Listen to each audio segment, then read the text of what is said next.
It was 1951, and the world was living in the tense calm of the post-war era. But on the Royal Navy's aircraft carriers, death still worked in silence. The planes were now faster, heavier, more complex. Progress, which promised safety, had become a new kind of enemy. With every landing, every attempt to touch the wheels to the deck that rose and fell with the sea, there was an invisible roulette. Who would live, who wouldn't return? Stay with me until the end and see how an idea that once seemed absurd, a simple line on paper, ended up saving more lives than any military invention of the 20th century. In just 12 months, 43 aircraft had plummeted into the sea. Not from attack, not from human error, just from a miscalculation of physics, a gust of wind, a minimal difference between speed and faith. Across the Atlantic, the U.S. Navy faced the same ghost, hundreds of pilots dead in peacetime. The paradox was cruel. The more advanced the engineering, the narrower the margin between success and disaster. The engineers responded as they always had, with more complexity. New arresting cables, hydraulic dampers, approach indicators, automatic braking systems. Each solution was a new gear in an already confusing labyrinth. And yet the problem persisted. Every week, another telegram crossed the ocean, delivering the news to a mother, a wife, a child. Training accident. Progress had a bitter taste of iron and salt. The technical manuals called it an approach error. The pilots called it the last landing. A difference of 2 degrees in angle, half a second in reaction time was enough to turn a routine mission into tragedy. On the deck, the wind was an invisible enemy. The steel moved like a living field, and the eyes of the landing officer, the man with the colored paddles, were the last hope before impact. But there was something deeper in this scene, an almost religious belief in the price of progress. It's part of the job, they said. It's the cost of modernity. And this silent acceptance of risk had become a culture. The idea that dying from a technical error was acceptable, inevitable even. Naval aviation lived under a dogma. Perfection was the only salvation. Error had no place. It was in this context that the seed of revolution was born. A simple, almost naive doubt.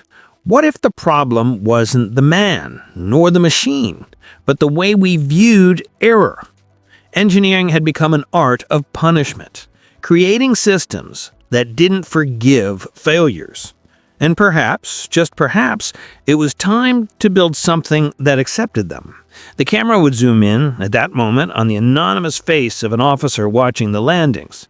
The mist mixes with the steam rising from the engines, and the sound of the jets cuts the air like a blade. A plane touches the deck, bounces, loses lift, and falls. The silence that follows isn't just pain, it's habit. Everyone looks, notes it, and moves on. Another one. And the mess hall, in late-night conversations, the pilots spoke little. They had learned to respect fear as if it were part of the uniform. The engineers kept drawing more mechanisms, more locks, more complexity.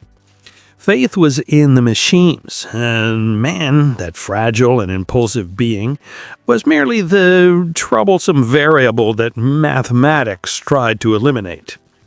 But what no one realized was that the complexity itself was becoming the cause of the deaths. Each new system created a new point of failure. Each layer of safety generated more distraction, more variables, more uncertainty. Engineering was losing touch with the human. And in that void between calculation and compassion, lives were lost. The official reports described the problem with cold detachment, unacceptable accident rate. But between the lines, there was desperation. Trained, disciplined men died after executing exactly what they had been taught. They followed the procedures to the letter, and still, fate dragged them into the sea. The question began to bother a few. What was wrong with the deck design itself? That doubt heretical and military thinking would be the turning point. Because in that world of career engineers and metal-bedecked admirals, someone would emerge willing to look at the obvious. A man without a degree in physics or engineering, but with a pilot's eyes and an observer's heart. He saw the deck not as a technical problem, but as a human field. He saw error not as weakness, but as part of the nature of those who flew. And so, amid the coldness of numbers and the smell of kerosene, the spark of a silent revolution was born. It wouldn't come from a laboratory, nor from an official memo, but from a gesture, a line that didn't yet exist, an angle in the steel that would forever change the fate of those who dared to land on the sea.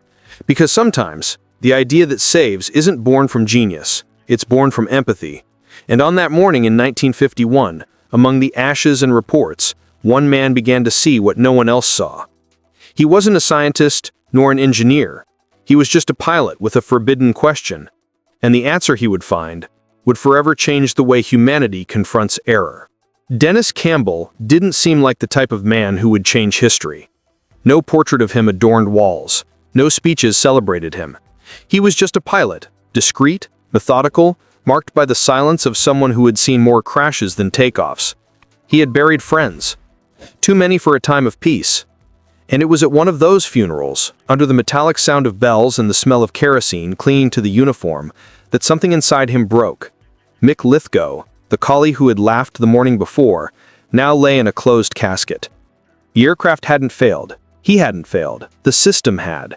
That inflexible deck, designed to punish any error, even the inevitable ones. Campbell didn't shout his outrage. He observed. Silence was the soil where great ideas germinated. He spent nights in the hangar, reading reports, analyzing approach angles, tracing imaginary lines over the cold steel of the deck. "We're killing men who did everything right," he murmured, without an audience. It wasn't rebellion, it was compassion.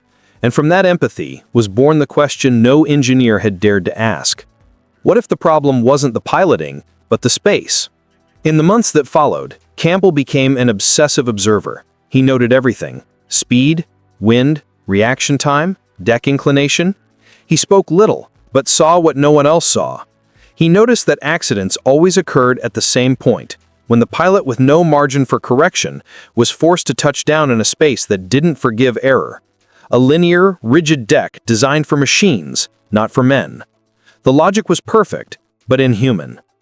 It was on a train journey between Portsmouth and London that the thought turned into a vision. The rhythm of the wheels on the rails drew a cadence, and he scribbled absent-mindedly in a notebook. One line, then another, slightly inclined. A deck that didn't follow the bow, but opened lateral space. The plane, if it erred, wouldn't crash into barriers or fall into the sea. It would simply take off again. The idea seemed foolish, too simple to be true, but it was there, in that almost childish stroke, that the future was born. He didn't see a new system nor an invention. He saw humanity, a gesture that forgave error, a 10-degree angle that turned punishment into learning. Campbell knew that the problem with naval aviation wasn't a lack of technology, it was a lack of tolerance. It was the fear of error disguised as discipline. His design didn't just challenge engineering, it challenged the entire Navy culture. When he presented the sketch to his superiors, the silence in the room was deafening. The officers looked at the paper as if facing an insult. "This is illegal," one said. "Completely against safety regulations," another asserted. The angle, they said, would confuse pilots, alter landing references, violate decades of doctrine. Campbell heard it all, but didn't back down. Not because he believed he was right, but because he believed someone had to try. That night, alone in his quarters, he looked at the drawing again. A simple line. Almost nothing. And yet, everything. He thought of Lithgow, of faces erased by flames, of names that became statistics. It wasn't ambition that drove him, but a near moral necessity not to accept death as routine. The true insanity, he realized, was to keep repeating the same mistake and call it inevitable. The Navy ignored the project. No funding, no study, no support. One officer even laughed. "What's next? Curving the sea?" Campbell pocketed the paper. But inside him, something had changed. The idea didn't need authorization, just someone willing to see it. and soon it would find another gaze, as curious as his own. Louis Boddington, a civil engineer in the Aeronautical Research Department, found the sketch by chance, forgotten among reports. And something in that line intrigued him. It was too simple to be a mistake. Boddington sought out Campbell. "Show me the math," he said. It was the first time someone had taken him seriously. The meeting between the two was a clash of worlds, calculation and intuition, formula and faith. Campbell didn't speak like an engineer. He spoke like a pilot. He described the wind, the fear, the instant when the deck seemed to vanish. Boddington, in turn, translated emotion into numbers. And in the midst of that unlikely dialogue, the impossible began to take shape. They decided to test it, not with steel or new cables, but with paint. They would paint a simulated deck with the 10-degree angle. No cost, no structure, just paint on the steel. It was a symbolic bet, almost clandestine, but full of meaning. Because to prove a simple idea, sometimes all it takes is courage. That night, before the first test, Campbell watched the sea in silence. The breeze carried the smell of salt and kerosene.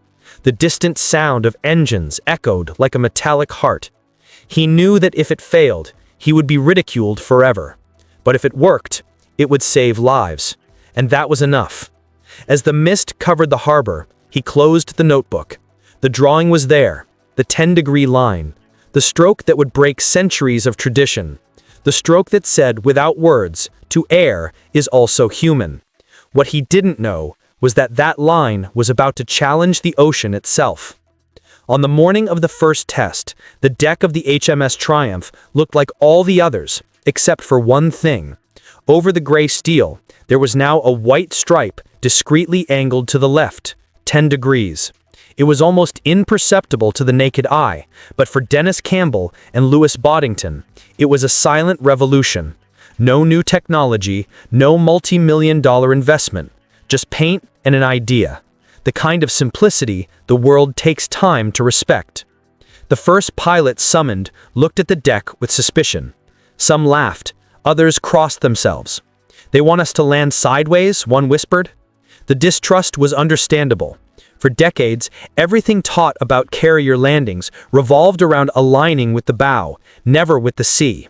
The sea was chaos, the deck was order. And now Campbell was asking for the opposite. Align with error, embrace imperfection, trust that the curve would save where the straight line killed. The first to try was Lieutenant Peter Chilton, an experienced but skeptical man. The wind was blowing hard, the sea was churning, and the ship rocked under the weight of the waves.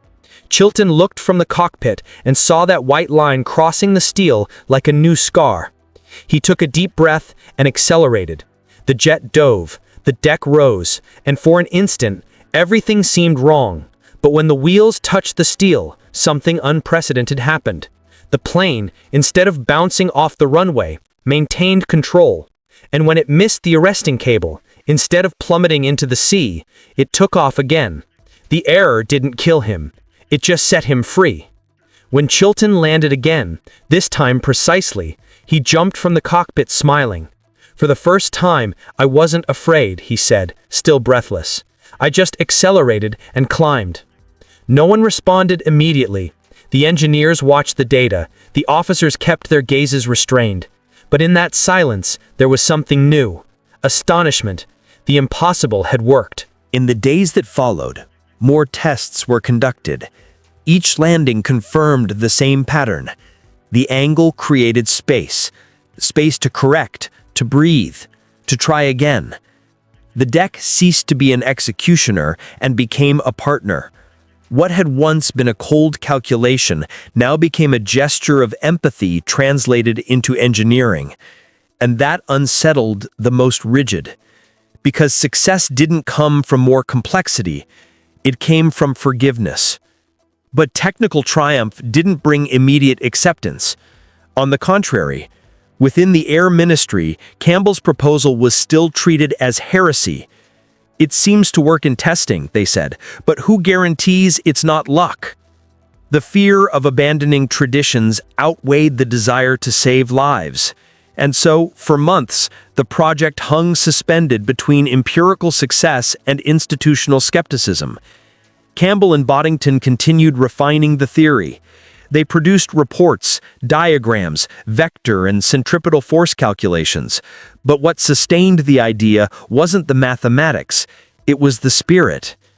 The belief that safety isn't born from eliminating errors, but from accepting that they will always exist. That engineering's role is to create margin for humanity. Meanwhile, in the corridors of Whitehall, the name Campbell's angle began to circulate, sometimes as a joke, sometimes as a curiosity. Some officers called it the crooked runway. Others described it as the suicide pilot's maneuver. But there were those who saw deeper. Among them, the legendary test pilot Eric Winkle Brown, a man known for having landed more types of aircraft than any other human being. Brown had a rare nose for ideas that seemed madness, but hid genius.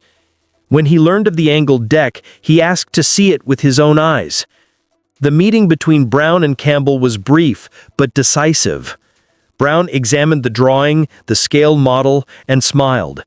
"You've created a margin for error," he said, "and that's what saves men." He knew the concept was bigger than any British protocol, and he also knew where it could flourish: in America.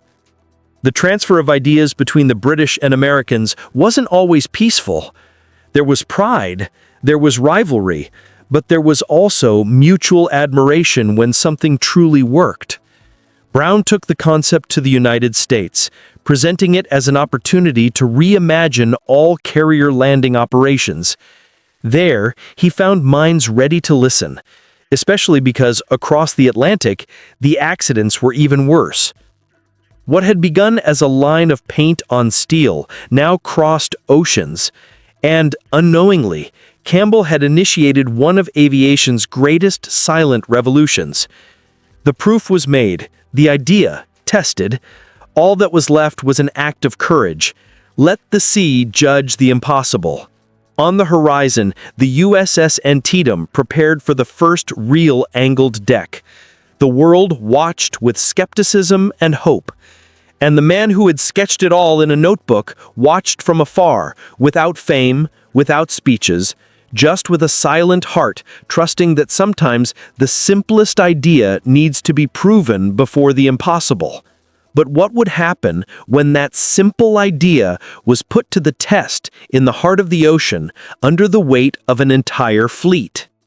The test worked, but the war against tradition was just beginning, because now the Navy had to choose between pride and the lives of its men, and the decision that would follow would place the fate of thousands in the hands of a single landing. It was 1953 when the USS Antietam cut the horizon, sailing the Pacific like a metallic colossus, carrying a silent bet.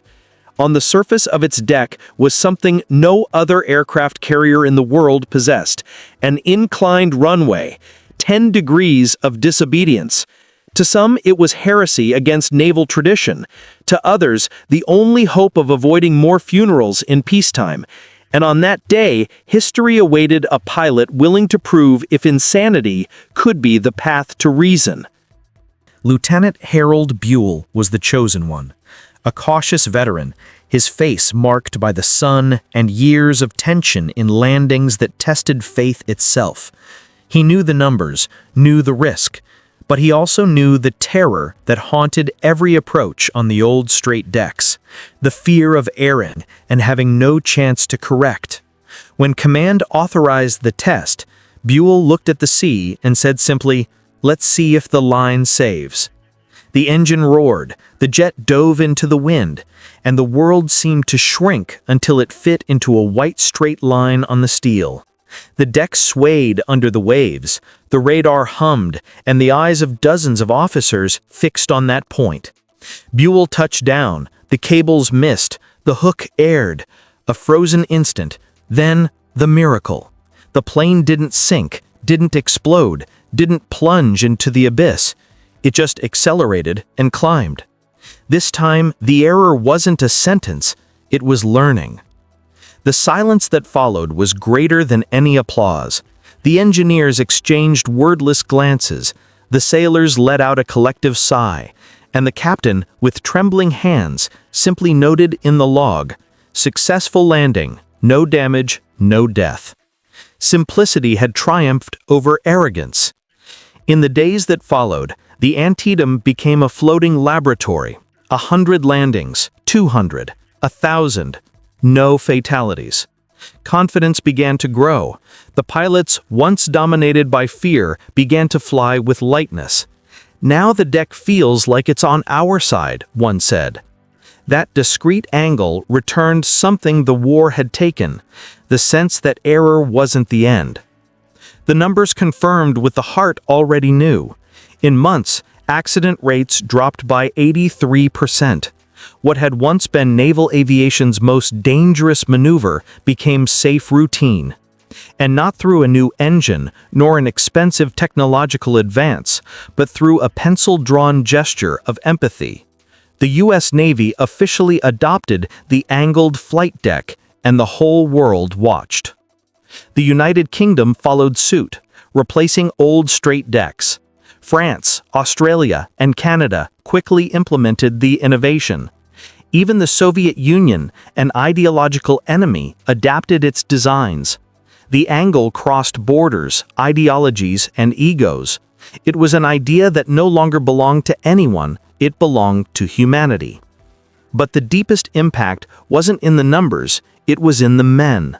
Pilots who once slept in fear now breathed relief.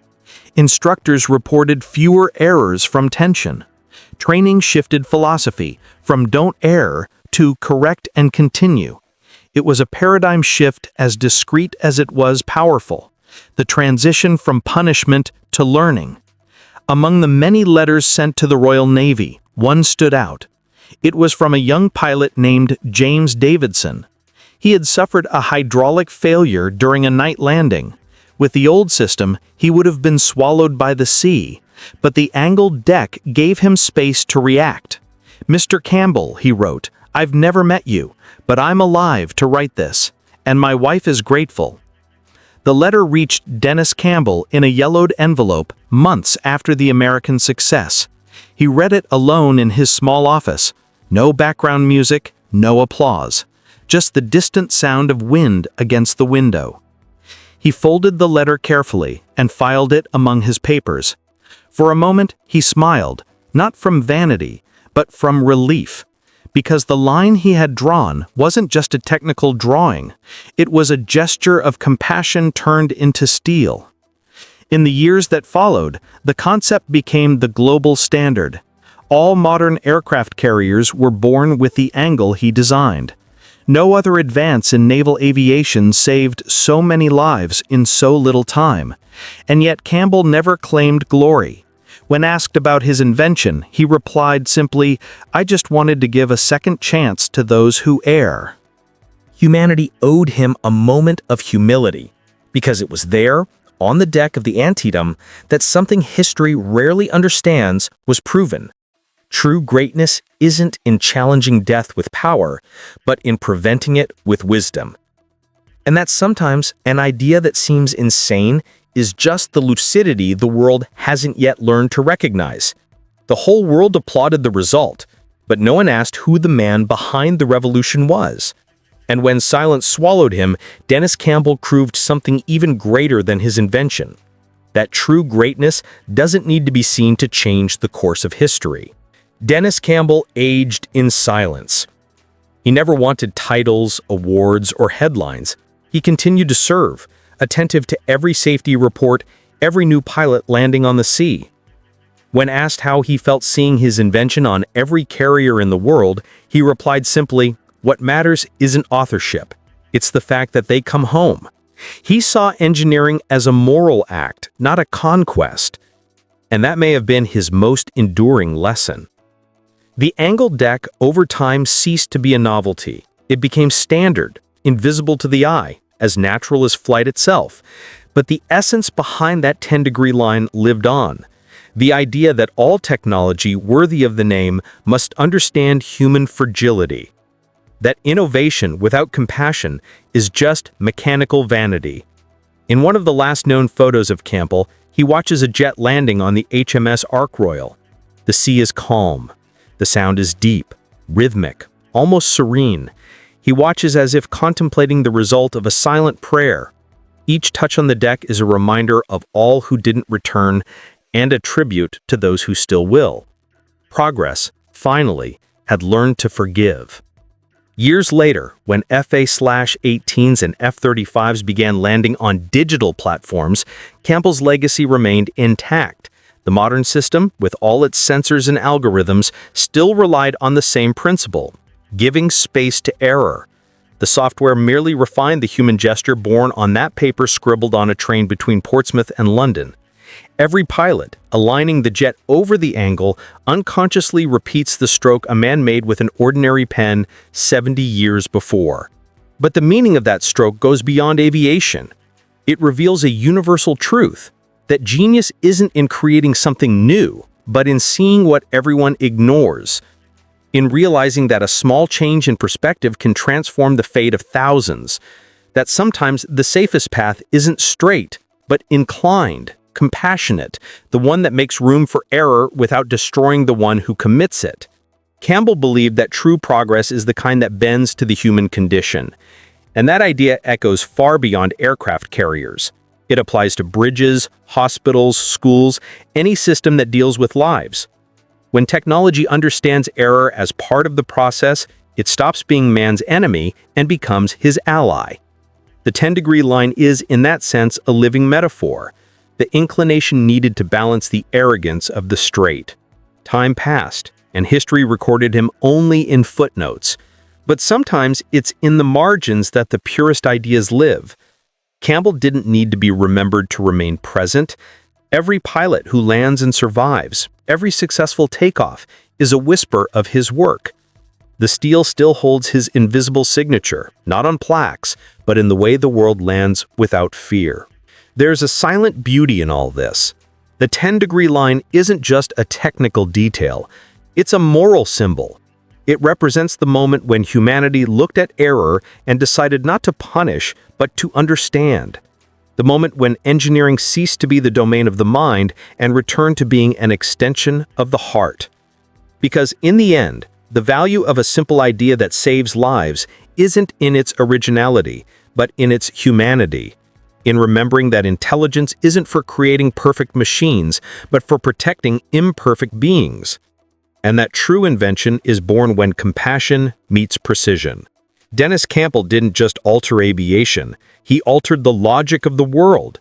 He proved it's possible to be genius without being grandiose, courageous without being heroic, transformative without needing applause.